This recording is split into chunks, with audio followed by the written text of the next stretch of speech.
Allahu Akbar, Allahu Akbar.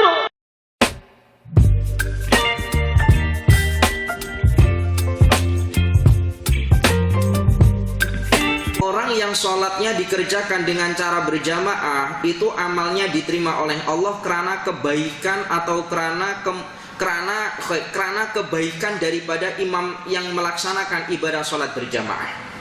Nah, apabila imam itu tidak ada kebaikan di dalam dirinya, maka Allah akan tetap menerima sholatnya orang yang berjamaah karena kebaikan daripada salah satu orang yang melaksanakan sholat berjamaah atau makmumnya.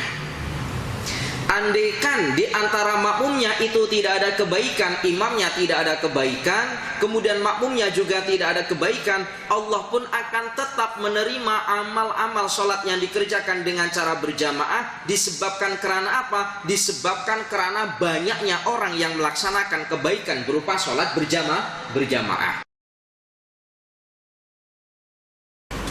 Bismillahirrahmanirrahim. Assalamualaikum warahmatullahi wabarakatuh. Alhamdulillahilladzi hadana bi ta'ati wa jazarna an ma'siyati, wa ashhadu an la ilaha illallah iqraran bi wahdaniyati, wa ashhadu anna Muhammadan abduhu wa rasuluh, amma ba'du. Hadirin jamaah muslimin wal muslimat rahimakumullah. Alhamdulillah, puji syukur kita kehadirat Allah atas segala nikmat-nikmat yang telah diberikan kepada kita, sehingga dengan nikmat-nikmat itu Allah masih memberikan kesempatan kepada kita untuk hadir di dalam masjidnya yang tidak lain disolati, guna melaksanakan ibadah sholat yang tentunya kita kerjakan secara berjamaah. Semoga masjid yang sekarang kita duduk di dalamnya ini kelak di akhirat di hadapan Allah akan bersaksi bahwa kita selama hidup di dunia termasuk golongan orang-orang yang soleh dan solehah. Allahumma amin ya rabbal alamin. Para jamaah yang dirahmati oleh Allah, melanjutkan bahasan kita pada minggu yang lalu, baginda Nabi Muhammadin sallallahu alaihi wasallam di dalam hadisnya baginda Nabi sampaikan salasun kafaratun. Ada 3 perkara yang mana 3 perkara ini boleh menjadikan kafarah. Maknanya kafarah adalah tebusan atas perbuatan-perbuatan yang tidak molek yang pernah kita kerjakan. Namanya kafarah namanya. 3 perkara yang boleh menghapuskan kesalahan yang pernah kita perbuat. Yang pertama adalah faisbahul wudu'i fis sabarat, menyempurnakan wudu fis sabarati tatkala dalam keadaan yang teramat sejuk atau teramat sangat dingin. Menyempurnakan wudu ketika dalam keadaan yang sangat dingin. Maknanya menyempurnakan wudu di sini maknanya macam mana? Melaksanakan sunnah-sunnah wudu. Termasuk melaksanakan sunnah-sunnah wudu itu adalah at-taslis, membasuh anggota badan kita selama sebanyak berapa? 3 kali basuhan. Jadi termasuk sunnah wudu itu adalah at-taslis. At-taslis itu dalam bahasa ilmu fiqh itu taslis namanya, mengulang sampai 3 kali. Nah, at-taslis atau mengulang sampai 3 kali, ketika kita membasuh tangan kita ulang sampai 3 kali, itu hukumnya sunnah. Tetapi dalam perkara at-taslis di sini, kesunahan at-taslis itu juga boleh nanti menjadi hukumnya haram. Ini perhatikan molek-molek. Jadi hukum sunnah tadi apa? 3 kali basuhan. Tetapi itu hukumnya sunnah. Kalau kurang itu dalam kitab Irsyadul Ibad Syekh Zainuddin Al-Malibari itu ada kalimat faqad sa'a, itu perbuatan yang buruk, tetapi kalau berlebihan itu perkara yang tidak molek, justru malah boleh menjadikan perkara yang haram. Contohnya begini para jamaah, Ustaz jelaskan. Termasuk perkara sunnah wudhu itu adalah at-taslis, membasuh sebanyak 3 kali. Itu hukumnya sunnah, tetapi boleh berubah menjadi hukum haram apabila, perhatikan, apabila kita berwudhu menggunakan air, kita berwudhu dengan menggunakan air, yang air itu terhad, air itu terbatas. Apabila kita sampai mengerjakan at-taslis atau sampai kita ulang dengan 3 kali, bermakna kita air yang kita gunakan itu kan lebih maknanya lebih. Sehingga apa? Sehingga ketika kita gunakan at-taslis, sesuatu yang lebih penting itu terabaikan. Umpamanya apa? Tidak ada air yang air itu boleh digunakan. Ada air yang air itu cukup digunakan untuk 1 wudhu, yang kedua untuk minum, semisal. Nah, kemudian andaikan orang ini menyempurnakan wudhunya dengan melaksanakan sunnahnya, umpama at-taslis tadi itu, bermakna air ini nanti akan habis, yang memungkinkan orang itu tidak boleh minum. Maknanya kalau orang tidak boleh minum, ya mendekati mati, iya kan? Orang itu kalau tak boleh makan, tak masuk makanan mungkin tidak mengapa, tapi kalau tidak masuk air, kita boleh mati, cepat mati maknanya, kayak gitulah. Nah, yang demikian ini kalau kita mengutamakan at-taslis, boleh jadi hukumnya haram. Boleh paham ya ini ya? Tetapi apabila air itu berlebih, umpamanya cukup untuk taslis, cukup untuk minum semisal, maka ini hukumnya sunnah. Kalau kurang, maka justru ini yang hukumnya tidak boleh. Banyak air tapi kita hanya membasuh sekali saja. Nah, ini faqat asa, maka hukumnya atau perbuatan yang tidak boleh. Para jamaah yang dirahmati oleh Allah, baginda Nabi Muhammadin sallallahu alaihi wasallam, di dalam hadis baginda Nabi sampaikan, ala adullukum ala ma yamhullahu ta'ala bihil khataya wa turfa'u bihi darajat.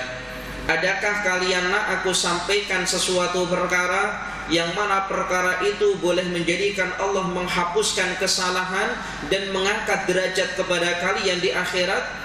Maka para sahabat pun menjawab, qalu bala, iya wahai baginda Nabi. Lalu baginda Nabi menyampaikan, qala isbaghul wudu'i fis sabarat. Yang pertama adalah menyempurnakan wudu tatkala dalam keadaan sejuk atau dalam keadaan dingin, yang tadi Ustaz jelaskan, maknanya melaksanakan sunnah-sunnahnya.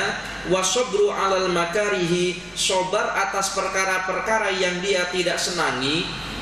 Sobar atas perkara-perkara yang tidak disenangi. Umpamanya apa?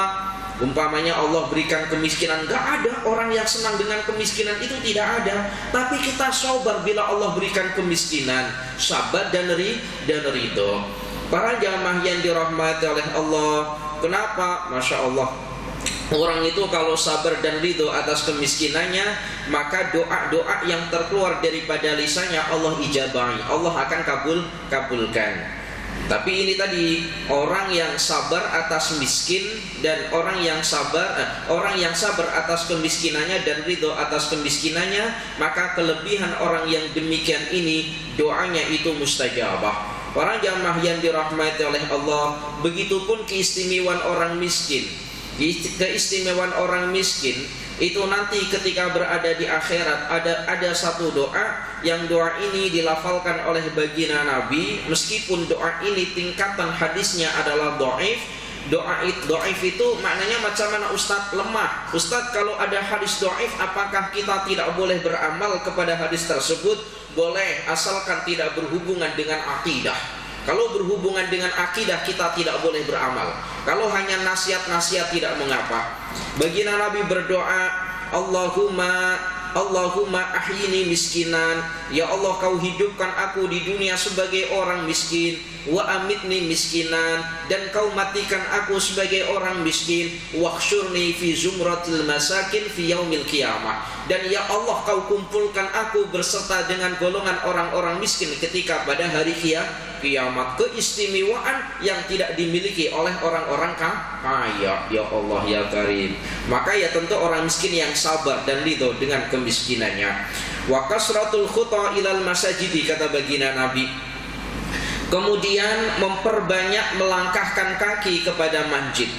Dulu itu pernah saya sampaikan, kalau kita nih kalau hendak pergi ke masjid itu kalau boleh, seandainya kita jalan kaki, maka jalanlah agak sedikit cepat-cepat. Kalau kita bawa motor, bawalah agak sedikit laju, jangan laju-laju, tapi bawalah sedikit laju. Maknanya ada beza. Kalau kita bawa kereta pun juga sama. Tapi kalau kita balik daripada masjid, usahakan jalan kita slow-slow sahaja. Kenapa? Untuk membedakan antara kita dengan golongan orang munafik. Kenapa? Sebab orang munafik itu sebaliknya. Kalau nak pergi ke masjid itu jalannya slow-slow, singgah dulu ke kedai iqamat baru sampai masjid umpamanya. Tapi kalau balik ke masjid itu nak cepat-cepat sampai rumah.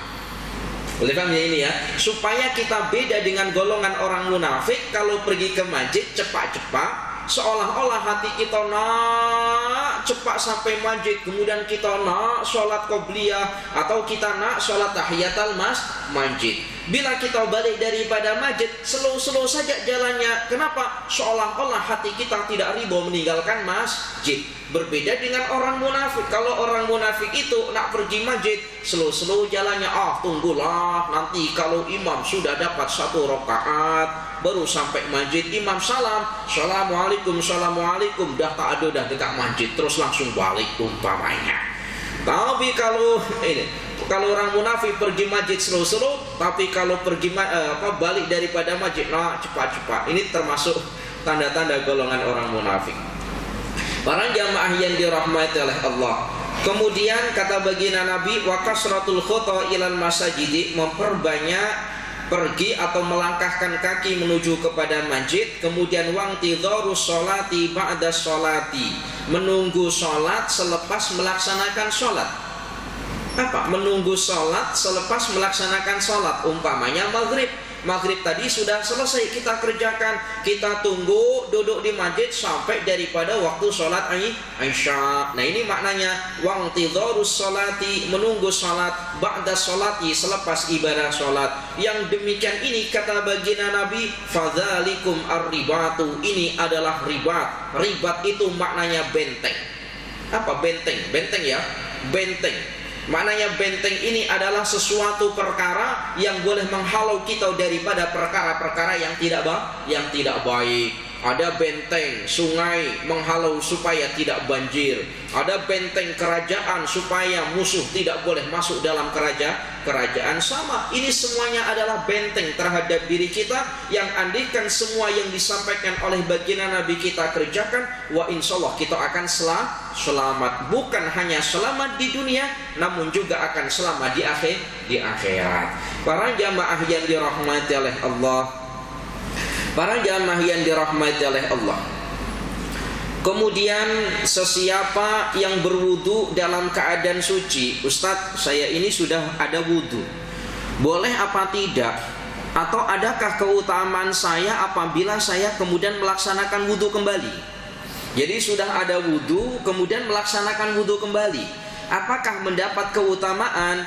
Maka di dalam kitab ini dijelaskan, sesiapa sahaja yang berwudu dalam keadaan dia punya wudu, artinya dalam keadaan suci, maka dicatat baginya 10 kebaikan. Subhanallah. Sesiapa yang wudu, sudah ada wudu, kemudian kita berwudu kembali, entah itu dalam keadaan cuaca panas, keadaan panas, kemudian kita berwudu, bukan hanya setakat basuh muka, tapi kita berwudu, maka pada saat itu kita mendapat daripada 10 kebaikan. Para jamaah yang dirahmati oleh Allah, para jamaah yang dirahmati oleh Allah, di dalam satu hadis baginda Nabi Muhammad sallallahu alaihi wasallam sampaikan, nanti itu pada hari kiamat, inna ummati yaumal qiyamati hiya al-ghuru al-muhajjaluna, sungguh umatku pada hari kiamat adalah al-ghur dan al-muhajjalun. Siapakah al-ghur dan al-muhajjalun itu? Para jamaah yang dirahmati oleh Allah, Nanti Ustaz baca. Inna ummati yaumal qiyamati hiya al-ghuru al-muhajjalun. Sungguh umatku pada hari kiamat itu adalah al-ghur dan al-muhajjalun min asaril wudu'i, daripada bekas-bekas atau daripada tanda-tanda dia berwudu. Manis tato'a, sesiapa yang boleh ayyutila, memanjangkan daripada wudunya, ghurratuhu falyaf'al, apabila dia mampu memanjangkan daripada wudunya, maka falyaf'al, hendaklah mengerjakan. Maknanya begini para jamaah, perhatikan molek-molek.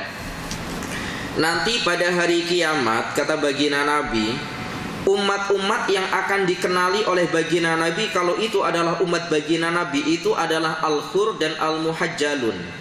Lalu siapakah al-ghur? Siapakah yang dinamakan al-muhajjalun?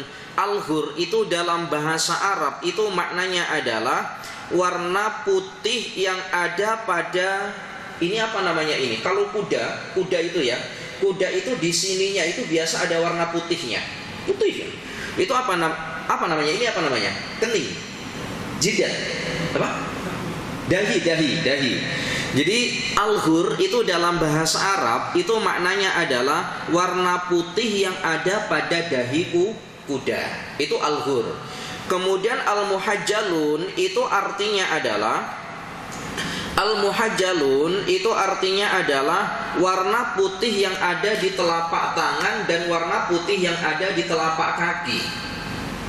Orang sehitam-hitam, minta maaf ya, sehitam-hitamnya kulit seseorang itu pasti tangannya warna putih. Sehitam-hitamnya kulit seseorang pasti kaki bawahnya itu berwarna putih. Dan ini maknanya bagaimana? Maknanya nanti pada hari kiamat umat yang dikenal oleh baginda Nabi adalah orang yang bersinar wajahnya. Bersinar wajahnya yang pertama. Kemudian yang kedua, orang yang nanti dikenal oleh baginda Nabi sebagai umatnya pada hari kiamat adalah orang yang anggota wudunya bersinar karena min asaril wudu, karena daripada air wudu. Maka falyaf'al, apabila engkau mampu, maka ayyutila, apa tadi itu? Ayyutila ghurratuhu falyaf'al, apabila kita mampu memanjangkan, maka hendaklah engkau perbuat. Maknanya macam mana? Ketika kita membasuh tangan kita yang asalnya sampai siku-siku yang wajib untuk kita basuh, kalau kita boleh, manis tato'a, kalau orang itu boleh, maka panjangkan sampai sini. Kenapa? Sebab nanti pada hari kiamat baginda Nabi akan mengenal kepada umatnya daripada asar wudu. Boleh paham ya kalimat ini ya? Maka hendaklah kita menyempurnakan sunnah-sunnahnya. Nah ini, maka hukumnya makruh. Orang itu kalau misal selepas berwudu lalu mengeringkan air wudunya dengan menggunakan kain atau dengan menggunakan pengering yang lain, itu hukumnya makruh. Makruh hukumnya. Meskipun para ulama mengecualikan hukum makruh ini tidak berlaku kepada siapa? Kepada orang yang orang itu tidak tahan dengan sejuk. Umpamanya musim sejuk sekali, tak tahan dah dengan air, maka yang demikian ini boleh untuk dikeringkan. Boleh paham ya kalimat ini ya? Para jamaah yang dirahmati oleh Allah. Kemudian yang kedua, para jamaah yang dirahmati oleh Allah. Kemudian yang kedua, perihal tentang 3 perkara yang boleh menjadikan kafarah atau menghapuskan kesalahan-kesalahan yang kita yang lalu. Yang kedua apa? Yang kedua adalah wa naqlul aqdami ilal jumu'ati, melangkahkan kaki ke masjid untuk melaksanakan sholat berjamaah. Masya Allah, melangkahkan kaki menuju kepada masjid untuk melaksanakan sholat berjamaah. Ini boleh menghapuskan kesalahan-kesalahan kita yang lalu. Dalam satu hadis baginda Nabi Muhammadin sallallahu alaihi wasallam menerangkan bahwa setiap jangkahan kaki kita daripada rumah kita menuju kepada masjid, setiap jangkahan kaki kita Allah akan memberikan kebaikan kepada kita, Allah akan memberikan pahala kepada kita. Dan setiap jangkahan kaki kita menuju kepada masjid, Allah pun akan menghilangkan kesalahan-kesalahan yang ada dalam diri kita. Sampai bila? Sampai kita kembali masuk ke dalam rumah kita. Subhanallah. Maka bagi para jamaah yang sekira para jamaah umpamanya daripada rumah boleh jalan kaki, ya moleknya jalan kaki karena wanaklul aqdam, setiap jangkahan kaki. Ustadz, macam mana sekarang ini Ustadz? Orang dah jarang dah jalan kaki, rumah dekat pun 20 meter bawa motor. Kira-kira dapat pahala ketak kalau macam tuh. Para jamaah yang dirahmati oleh Allah, ya yang dihitung ya tadi itu jangkahan kakinya. Para jamaah yang dirahmati oleh Allah, wa minal muhafadzati ala sholati wal iqamati laha al mudawamatu wal muwadzabatu ala fi'liha fil jama'ati. Termasuk di antara memelihara dan mendirikan sholat. Kita kan seringkali kamu sholat. Apakah engkau termasuk orang yang menjaga sholat, orang yang melaksanakan sholat? Apakah ini termasuk golongan orang-orang yang menjaga sholat? Maka begini para jamaah, ada satu keterangan dalam kitab ini, perhatikan molek-molek. Termasuk orang yang menjaga sholat itu bukan berarti kemudian dia hanya sekedar melakukan sholat itu, tidak.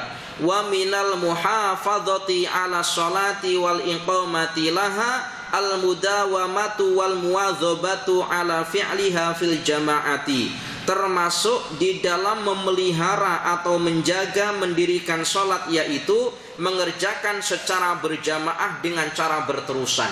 Itu termasuk dinamakan menjaga sholat. Jadi bukan setakat, wah saya ini menjaga sholat saya, tapi sholatnya selalu dikerjakan di akhir waktunya. Ini namanya bukan menjaga sholat namanya. Para jamaah yang dirahmati oleh Allah, li'anna sholata fil jama'ati, karena sholat yang dikerjakan dengan cara berjamaah, tafdulu ala sholati wahdahu, itu lebih utama dibandingkan dengan sholat bersendirian, bisab'in wa ishrina darajatan, dengan perbandingan pahala 27 derajat. Kalau satu itu 1 derajat, kalau berjamaah 27 derajat. Para jamaah yang dirahmati oleh Allah, kemudian ada satu keterangan begini para jamaah.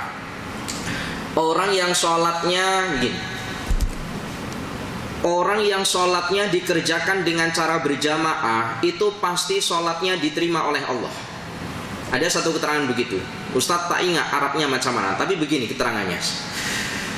Orang yang sholatnya dikerjakan dengan cara berjamaah, itu sholatnya diterima oleh Allah. Kenapa? Sholat berjamaah, jadi begini, orang yang sholatnya dikerjakan dengan cara berjamaah, itu amalnya diterima oleh Allah karena kebaikan atau karena kebaikan daripada imam yang melaksanakan ibadah sholat berjamaah.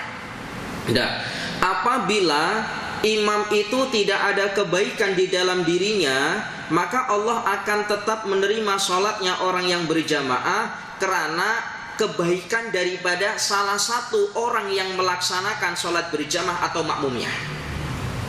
Andaikan di antara makmumnya itu tidak ada kebaikan, imamnya tidak ada kebaikan, kemudian makmumnya juga tidak ada kebaikan, Allah pun akan tetap menerima amal-amal sholat yang dikerjakan dengan cara berjamaah. Disebabkan karena apa? Disebabkan karena banyaknya orang yang melaksanakan kebaikan berupa sholat berjamaah. Boleh paham ya kalimat ini ya?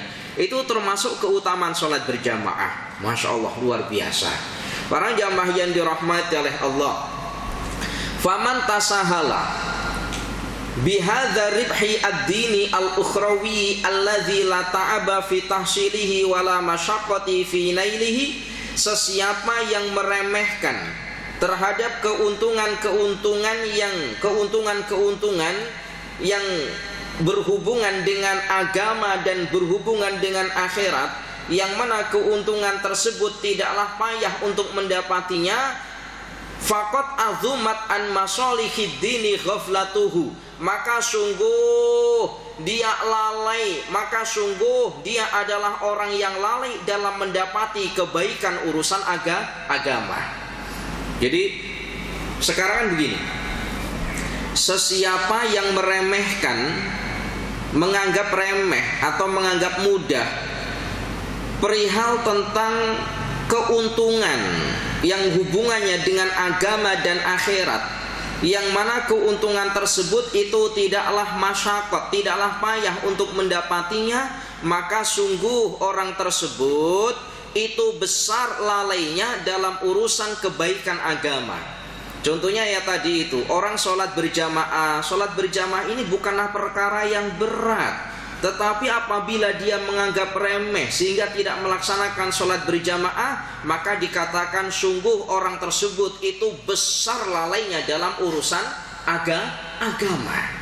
Para jamaah yang dirahmati oleh Allah, waqallat fi amril akhirati rahbatuhu, dan sedikit kebahagiaannya perihal tentang urusan-urusan agama. Sedikit kebahagiaannya perihal tentang urusan agama. Ya Allah ya Karim. Para jamaah yang dirahmati oleh Allah, kita kena ambil berat ya. As-salatu imaduddin. Salat itu tiang agama. Termasuk moleknya salat kita adalah dengan cara berjamaah. Maknanya moleknya tiang kita itu ya dengan cara berjamaah. Kalau sholat kita sudah tidak molek, tidak kita kerjakan dengan cara berjamaah, umpama masjid atau satu binaan yang tiangnya itu tidak kokoh, hanya ada satu besi atau dua besi yang ada dalam tiang tersebut, tentu akan mudah roboh. Begitulah para jamaah. Jom kita kuatkan iman dan takwa kita dengan memperbaiki sholat kita, yaitu dengan cara sholat berjamaah. Hal-hal yang berhubungan dengan ibadah sholat. Di dalam ayat Al-Quranul Karim, Allah jelaskan fawailul lil musallin alladzina hum an sholatihim sahun. Fawailul lil musallin, celakalah terhadap orang-orang yang sholat. Ayat ini belum selesai.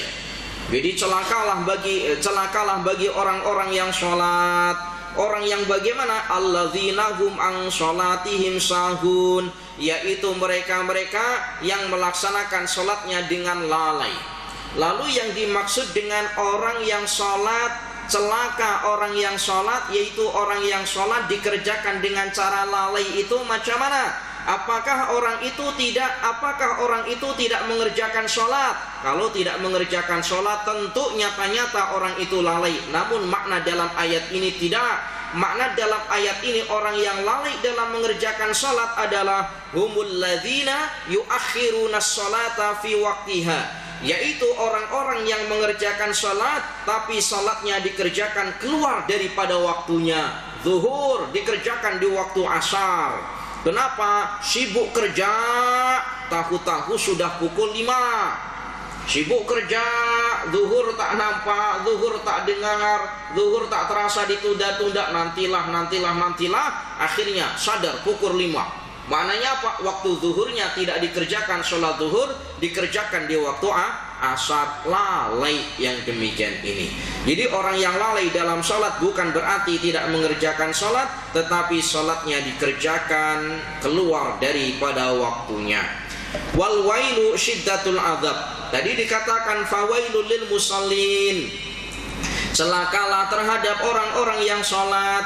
Dalam kalimat yang lain, fawailul lil musallin itu maknanya adalah neraka wail itu terhadap orang-orang yang melaksanakan sholat. Neraka wail itu diperuntukkan untuk orang-orang yang melaksanakan sholat. Sholat yang macam mana? Sholat yang dikerjakan dengan cara lalai tadi. Lalu apakah yang dinamakan dengan neraka wail? Wal wailu syiddatul adzab. Neraka wail adalah neraka yang sangat siksanya, sangat tempat siksanya.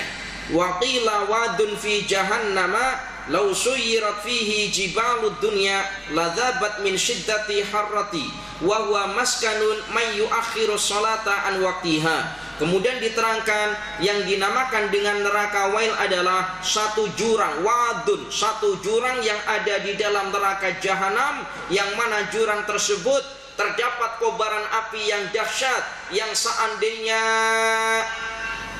bebatuan yang ada di dunia dimasukkan dalam jurang tersebut akan hancur karena sebab sangat panasnya api di dalam neraka wailun tersebut. Dan neraka wail itu diperuntukkan terhadap orang-orang yang lalai dalam melaksanakan sholat. Ya Allah ya Karim, kalau batu saja dimasukkan dalam neraka wail akan hancur karena sangat panasnya, apalagi kita manusia. Para jamaah yang dirahmati oleh Allah, pernah dulu itu ada orang bertanya, orang ini punya pemahaman ateis. Apa bahasa ateis ini? Orang yang tidak percaya dengan Tuhan. Itu kalau saya disebutnya ateis, sini sebutnya apa? Sini sebutnya sama ya, ateis. orang yang tidak mempercayai akan adanya Tuhan. Jadi dunia ini ada secara ilmiah begitu saja, secara kebetulan begitu saja, kata orang ateis. Lalu orang ateis ini berdebat dengan orang Islam. Bukankah syaitan itu terbuat daripada api? Iya. Bukankah iblis itu terbuat daripada api? Betul. Lalu bagaimana mungkin iblis ini nanti akan dimasukkan ke dalam neraka, akan disiksa di dalam neraka, yang mana neraka itu juga tempatnya api. Lalu bagaimana iblis itu akan tersiksa? Api dicampur dengan api. Kira-kira jawabnya macam mana kira-kira? Iblis itu kan terbuat daripada api, lalu neraka itu tempatnya api. Api dicampur dengan api, macam mana dia akan tersiksa? Ketika ada orang yang bertanya demikian, tentu kalau kita gunakan atau jawaban dengan menggunakan dalil-dalil, orang ateis tidak akan percaya. Akhirnya apa? Akhirnya orang yang ditanya oleh orang ateis ini memukul kepalanya orang ateis, ditamparnya kepala, ditamparnya ini. Apa ini? Pipinya ditampar, dipukul. Hei, kenapa kamu pukul saya? Lalu ditanya, sakit apa tidak sakit? Pipi kamu, kepala kamu itu terbuat daripada kulit. Tangan saya juga terbuat daripada kulit. Sakit ketak saya pukul? Sakit katanya. Maknanya sama. Iblis itu terbuat daripada api. Wallahu alam, nanti di akhirat macam mana Allah akan menyiksanya. Tapi kalau kita perumpamaan tadi, kulit bertemu dengan kulit, kalau dipukulkan juga rasanya sakit. Nah ini. Tapi ya tolong jangan mudah-mudah nanti kita pukul orang, oh ini sakit kan. Nanti di akhirat apalagi kita dibakar dengan api, guys. Para jamaah yang dirahmati oleh Allah, wa na'udzubillah. Semoga kita termasuk golongan orang-orang yang selamat di akhirat kelak. Amin ya rabbal alamin. Para jamaah yang dirahmati oleh Allah, wa akhraja al-Hakim wa Tirmizi an Ibni Abbasin qala Rasulullah sallallahu alaihi wasallam, man jama'a baina sholataini, sesiapa yang mengumpulkan dua sholat. Mananya mengumpulkan dua sholat ini bukan berarti kemudian dia jamak takdim atau jamak takhir, itu bukan. Man jama'a baina sholataini, sesiapa yang mengumpulkan dua sholat, faqad ata baban min abwabil kabairi, maka sungguh dia nanti akan mendatangi pintu yang pintu itu termasuk pintu-pintu yang dipersiapkan untuk orang-orang yang melakukan dosa besar. Maknanya macam mana? Lalai zuhurnya dikerjakan di waktu asar, lalai asarnya dikerjakan di waktu maghrib dan seterusnya. Maka nanti akan disediakan atababan min abwabil kabairi. Nanti di akhirat Allah akan menyediakan satu pintu, yang pintu itu dikhususkan terhadap orang-orang yang melakukan dosa besar, dan orang yang melalaikan sholatnya atau mengumpulkan dua sholatnya tadi akan dimasukkan dalam pintu tersebut. Wa na'udzubillah min dzalik ya Allah. Jom betul-betul kita jaga sholat kita. Satu-satunya ibadah yang oleh Allah wajibkan tiap-tiap hari untuk kita kerjakan itu adalah sholat. Bukan puasa, bukan zakat, bukan haji, sholat. Kalau sholat kita sudah tidak molek, lalu macam mana ibadah-ibadah yang datangnya 1 tahun sekali? Puasa datangnya 1 tahun sekali, zakat datangnya 1 tahun sekali, apalagi haji datangnya juga 1 tahun sekali. Sholat tiap-tiap hari. Para jamaah yang dirahmati oleh Allah, para jamaah yang dirahmati oleh Allah, wa Abu Dawud wa Ibnu Majah an Ibni Umar, salah satu ada 3 golongan, la yakbalullahu ta'ala minhum salatun, la yakbalullahu ta'ala minhum, ada 3 golongan, yang 3 golongan ini tidak diterima oleh Allah Ta'ala. Jadi ada 3 golongan, yang mana 3 golongan ini amalnya tidak diterima oleh Allah Ta'ala. La yakbalullahu ta'ala minhum. Siapa saja 3 golongan yang amalnya tidak diterima oleh Allah Ta'ala? Yang pertama adalah sholatur rajuli ya ummu kauman wa hum lahu karihun. Sholatnya seseorang yang orang itu menjadi imam atas suatu kaum atau orang ramai, wa hum lahu karihun, yang mana orang ramai terhadap imam tersebut itu benci. Itu ibadahnya tidak diterima, maknanya sholatnya tidak diterima. Boleh paham ya? Ustaz ulangi. ada seseorang yang menjadi imam terhadap suatu kaum atau kelompok, maknanya jamaahnya, yang mana jamaahnya ini tidak menyukai imam yang menjadi tidak menyukai orang yang menjadi imam, maka ini sholatnya tidak diterima oleh Allah Ta'ala. Ya Allah ya Karim, maka pastikan para jamaah, kalau semisal kita menjadi imam, ya bukan karena kita emosi atau bukan karena kita egois, tetapi karena kita memang dipilih untuk menjadi imam. Kita tidak dipilih menjadi imam, mundur dulu semuanya, aku yang menjadi imam. Semisal, hati-hati, boleh jadi sholatnya la yasihu, tidak sah, atau amalnya tidak diterima oleh Allah Ta'ala. Kemudian yang kedua, warrajulu la ya'ti sholata ila dubaran wad dubaru ayyatiha ba'da ayyafutaha. Kemudian yang kedua adalah sholat warrajulu la ya'ti sholata, seseorang yang tidak mendatangi sholat kecuali sholatnya itu kerjakan di akhir. Selepas apa? Ayyafutaha ayyatiha ba'da ayyafutaha, yaitu sholatnya dikerjakan selepas terputusnya waktu sholatnya. Mananya bagaimana? Orang mengerjakan sholat, tetapi sholatnya itu dikerjakan di waktu yang kedua tanpa alasan sesuatu apapun. Tanpa alasan sesuatu apapun. Mananya tadi itu meremehkan, nanti waktunya habis, lalu dikerjakan di waktu yang kedua. Maka amalan yang demikian ini layak balullah, tidak diterima oleh Allah Ta'ala. Ustadz, memang ada Ustadz sholat itu boleh kita kerjakan di akhir. Mananya apa? Sholat itu sholat qadha. Ada. Sholat qadha itu ada. Contohnya begini para jamaah, contohnya begini, ini contoh. Kita hendak melaksanakan sholat, umpamanya di masjid, kita melaksanakan sholat isya umpamanya, atau di masjid kita melaksanakan sholat maghrib umpamanya. Lalu tiba-tiba ada gempa, gempa ya, ada gempa bumi atau kebakaran di masjid. Kemudian kita itu ada dua pilihan. Kalau kita menyempurnakan sholat, mananya sholat kita sampai salam assalamualaikum, memungkinkan kita ini akan tertimpa bangunan masjid, atau mungkin kita akan terbakar. Tetapi apabila kita berhenti daripada sholat lalu kemudian kita lari, kemungkinan yang kedua, waktu sholat kita habis. Mana yang kita pilih? Mana coba yang kita pilih? Mana pilih? Tetap sholat, mati kita.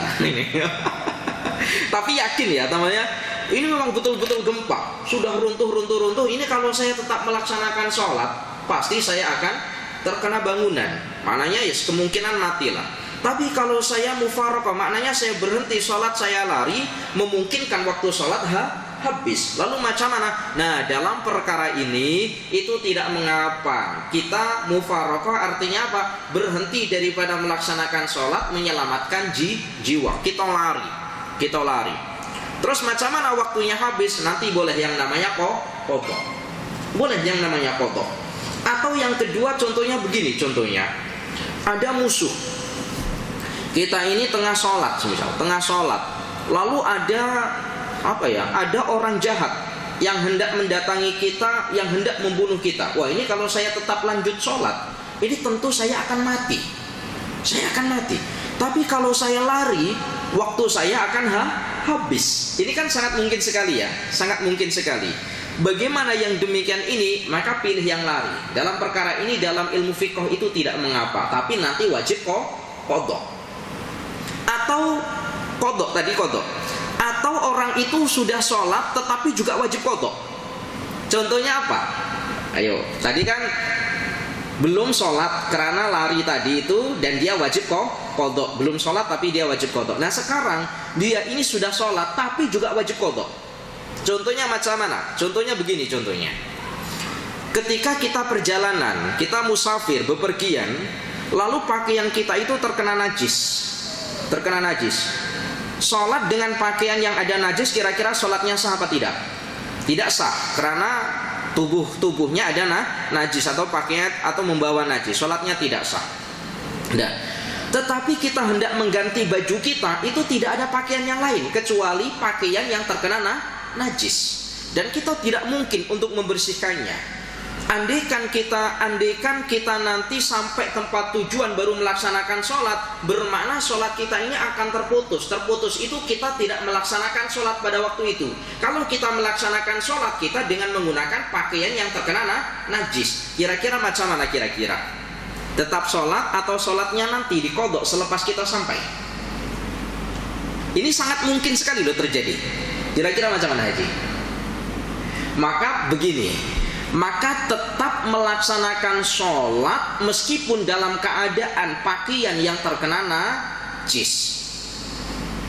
Untuk apa? Dihormati waktu sholat, untuk menghormati waktu sholat. Kalau sholat itu memang betul-betul tidak boleh ditinggalkan. Kemudian selepas kita nanti sampai di tempat tujuan, kita boleh ganti pakaian, maka kita wajib qadha. Boleh paham ya ini ya? Kemudian kita tak boleh, wah tak payahlah saya melaksanakan sholat nanti saja saya ketika berada di tempat tujuan. Ternyata di tempat tujuan habis waktu sholatnya, berarti kita termasuk golongan orang yang melalaikan sholat. Ini hati-hati sekali ini, hati-hati sekali. Para jamaah yang dirahmati oleh Allah. Nah, kemudian yang ketiga, golongan yang amalnya tidak diterima. Itu yang pertama tadi apa? Yang pertama adalah orang yang menjadi imam, yang mana imam itu tidak disukai oleh kaumnya atau makmumnya. Yang kedua adalah orang yang melaksanakan sholat tetapi sholatnya dikerjakan selepas terputus waktunya pada waktu yang kedua. Kemudian yang ketiga apa? Yang ketiga adalah warajulun i'tabada muharraran ay ja'alahu abdan. Seseorang yang menjadikan budak terhadap orang yang merdeka. Seseorang yang menjadikan budak terhadap orang yang merdeka. Maknanya macam mana? Maknanya begini, kita punya pekerja. Sekarang itu ya tidak ada yang namanya budak. Semua orang itu merdeka, tidak ada budak. Kita punya pekerja, lalu pekerja ini kita jadikan budak. Budak di sini bukan bermakna anak-anak kecil, bukan. Budak di sini kita perlakukan sebagai budak. Kita suruh yang mana, kita suruh untuk kerja ini, itu dan seterusnya, tetapi kita perlakukan umpama budak pada zaman dahulu. Maka orang yang berbuat demikian la yaqbalullah, tidak diterima amal ibadahnya. Ya Allah ya Karim. Para jamaah yang dirahmati oleh Allah, cukup insyaallah kita lanjutkan pada pertemuan yang akan datang insyaallah. Al-afu minkum, mohon maaf apabila ada kesalahan. Ihdinas siratal mustaqim. Assalamualaikum warahmatullahi wabarakatuh.